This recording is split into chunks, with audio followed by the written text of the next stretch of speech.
MP board की class 9th के विद्यार्थियों, देखिए आज के इस वीडियो में मैं आपको 3 फरवरी के दिन हिंदी का जो आपका प्रश्न पत्र है उसके लिए एक पेपर में आपको सोल्व कराने जा रही हूँ सॉल्यूशन के साथ में। काफ़ी इम्पोर्टेंट क्वेश्चन आपको इसमें देखने को मिलेंगे जिनसे काफ़ी अच्छे नंबर आप कवर कर सकते हैं। तो ये पेपर आपका इंग्लिश मीडियम और हिंदी मीडियम दोनों क्लास के लिए रहेगा। तो आपको अच्छे से कंप्लीट करना है इन सभी प्रश्नों को ताकि आप सभी अच्छे से अच्छे नंबर कवर कर सकें। तो चलिए बिना किसी देरी की वीडियो को हम शुरू करते हैं और प्रश्न की ओर बढ़ते हैं। देखिए यहाँ पर मैंने आपके टाइम का भाव रखते हुए प्रश्न फिल कर दिए हैं। तो देखिए पहले प्रश्न में सही विकल्प चुनिए। तो देखिए सही विकल्प आपसे 6 नंबर के पूछे जाएंगे। पहला है सुमित्रा नंदन पंत किसके कवि माने जाते हैं? इसका आंसर है छायावाद। दूसरा है सर्वेश्वर दयाल सक्सेना की रचना है, इसका आंसर है प्रेम वाटिका। तीसरा है वीर रस का स्थायी भाव है, इसका आंसर है उत्साह। चौथा है तिब्बत में अधिकतर जमीन किसको दे दी जाती है? इसका आंसर है जागीरदारों को। पांचवा है रचना के आधार पर वाक्य के कितने भेद होते हैं? इसका आंसर है 3। छठा है मृदुला गर्ग की रचना कौन सी है? इसका आंसर है मेरे संग की औरतें। यदि आपने स्क्रीनशॉट नहीं लिया हो तो यहाँ से आप स्क्रीनशॉट ले लीजिए अच्छे से। आपको अच्छे से कंप्लीट करना है इन प्रश्नों को, काफ़ी इम्पोर्टेंट क्वेश्चन है ये आपके। क्वेश्चन नंबर 2 है रिक्त स्थानों की पूर्ति कीजिए। पहला है कोयल तुम किसका डेडिकेट देना चाहती हो? तो इसका आंसर है संदेश। दूसरा है जिसके कारण स्थायी भाव जागृत हो वहाँ डेडिकेट कहलाता है, इसका आंसर है आलम्बन। तीसरा अभिमान में मान डेडिकेट लगा है। ये जो शब्द यहाँ पे लिखा है अभिमान, इसमें जो मान लिखा है ये आपका क्या है? तो ये आपका प्रत्यय। एक बात और आप ध्यान रखिएगा, जो आगे है ये अभी, ये आपका उपसर्ग है। तो जो शब्द के पहले लगते हैं उन्हें हम उपसर्ग कहते हैं और जो शब्द के बाद लगते हैं उनको हम प्रत्यय कहते हैं। तो देखिए जो मान शब्द है आपका, ये आपका पीछे लगा यानी कि बाद में लगा है, तो ये क्या है आपका प्रत्यय। तो इसलिए यहाँ पे प्रत्यय इसका आंसर रहेगा। चौथा है उमा ने डेडिकेट की परीक्षा पास कर ली थी, इसका आंसर है BA की। पांचवा महादेवी को एक कविता पाठ पर डेडिकेट मिला, इसका आंसर है चांदी का कटोरा। छठा है एकांकी में डेडिकेट होता है, एकांकी में 1 अंक होता है। चलिए तो यहाँ से आप स्क्रीनशॉट ले लीजिए अच्छे से। क्वेश्चन नंबर 3 है सही जोड़ी बनाइए। पहली जोड़ी है चारू चंद्र की चंचल किरणें, तो ये जो अलंकार है वो आपका अनुप्रास अलंकार है। दूसरा है बिहार, बिहार की आपकी जोड़ी है जाबिर हुसैन। तीसरा है मात्र ही भर, ये आपके निपात शब्द है। क्या है? ये आपके निपात शब्द है। चौथा है प्यारे लाल शर्मा, इसकी आपकी जोड़ी है स्वतंत्रता सेनानी। पांचवा नाटक सम्राट, इसकी जोड़ी है जयशंकर प्रसाद। और छठा है संसाधनों का अपव्यय हो रहा है।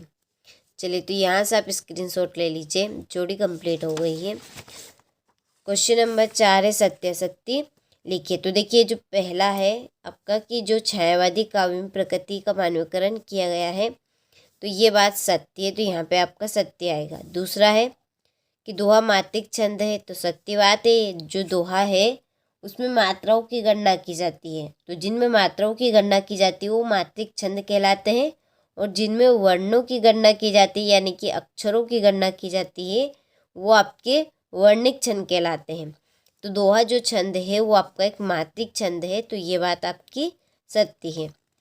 तीसरा एक टोपी पर 2500 जूते निछावर होते हैं, तो इसका आंसर आपका असत्य है।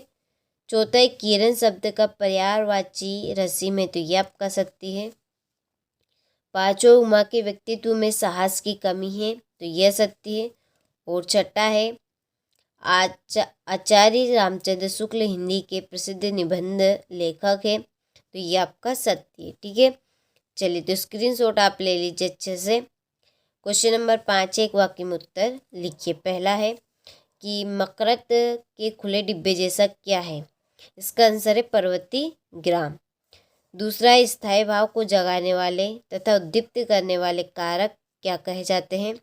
इसका आंसर है आपका विभाव। तीसरा है महादेवी के परिवार में हिंदी को कौन लाया, इसका आंसर है माता जी। चौथा, उपसर्ग शब्द में कहाँ जुड़ता है, अभी मैंने आपको बताया जो शब्द के आगे जोड़ते हैं वो आपके उपसर्ग कहलाते हैं। तो उपसर्ग कहाँ पे लगते हैं, शब्द के पहले, और प्रत्यय शब्द के बाद लगते हैं। पांचवा, विवाह को बिजनेस कौन कहता है, तो इसका आंसर है गोपाल प्रसाद। छठा है नाटक में कितने अंक होते हैं, तो इसका आंसर है 1 से अधिक अंक होते हैं। चलिए तो यहाँ से आप स्क्रीनशॉट ले लीजिए अच्छे से। क्वेश्चन नंबर छठा है भक्ति काल की प्रमुख 2 विशेषताएं लिखिए। सातवां, कवि ने ईश्वर को सब श्वासों की श्वास में क्यों कहा है। कोयल की कूक सुनकर कवि की क्या प्रतिक्रिया थी। सुविधा और मनोरंजन के उपकरणों से बच्चे वंचित क्यों हैं। और 10वां है महाकाव्य किसे कहते हैं, हिंदी के 2 महाकाव्यों के नाम लिखिए। 11वां है रूपक अलंकार की परिभाषा लिखिए तथा उदाहरण दीजिए। इसके नीचे इसका आपका अथवा है। और देखिए इन प्रश्नों के ये आंसर रहे, स्क्रीनशॉट आप ले लीजिए। यदि आप इन प्रश्नों की PDF लेना चाहते हैं तो डिस्क्रिप्शन में नंबर दे रखे हैं, आप उन नंबर पर देखिए कॉल कर लीजिए, जानकारी आपको मिल जाएगी। हमारी एक एप्लीकेशन है, उसके ऊपर जो हम आपको जो पेपर दे रहे हैं ये पेपर की PDF आपको मिलेगी, साथ में ये सॉल्यूशन भी आपको मिल जाएगा। उसके लिए आप कांटेक्ट कर लीजिए, ठीक है। ये 8वां प्रश्न का आंसर है आपका। पहले मैंने प्रश्न के स्क्रीनशॉट आपको दे दिए हैं, ठीक है। ये आपका 8वां प्रश्न का अथवा है। ये आपका है 9वां प्रश्न। इसके बाद में 9वें का आपका अथवा, ठीक है। ये है 10वां प्रश्न, महाकाव्य किसे कहते हैं, महाकाव्यों के नाम। फिर ये आपका स्थायी भाव संचय भाव में अंतर, 10वां प्रश्न का अथवा।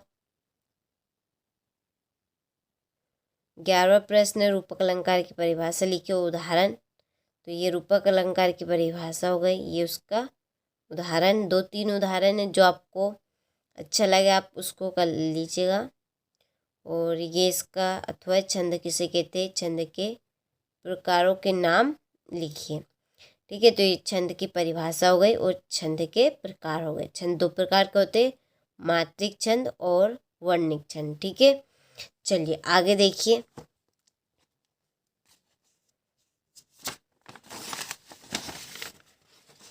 आगे ये आपका 12वां प्रश्न है, जीवनी तथा आत्मकथा में 2 अंतर लिखिए। राहुल सत्यानंद की भाषा शैली की विशेषता, यहाँ से क्वेश्चन नंबर ये आपका 14। 15वां फिर 16वां प्रश्न, संदेह समास में 2 अंतर। बाढ़ की खबर सुनकर लोग किस तरह की तैयारी करने लगे। क्वेश्चन नंबर 18, इसमें है काव्यांश जिसका संदर्भ प्रसंग और इसका भावार्थ लिखना है, ठीक है। तो सभी प्रश्नों का यदि आप सॉल्यूशन लेना चाहते हैं, जो हमने डिस्क्रिप्शन में आपको नंबर दे रखे हैं, आप उन पे जल्दी से कॉल कर लीजिए। कॉल करने के बाद आपको जानकारी मिल जाएगी कैसे आपको ऐप पे जाना है और इन प्रश्नों के आंसर आपको कहाँ पे मिलेंगे। तो ये जानकारी आपको पूरी डिटेल में मिल जाएगी, तो आप कॉल ज़रूर कर लीजिएगा, ठीक है। लगभग हो चुके हैं आपके पूरे प्रश्न।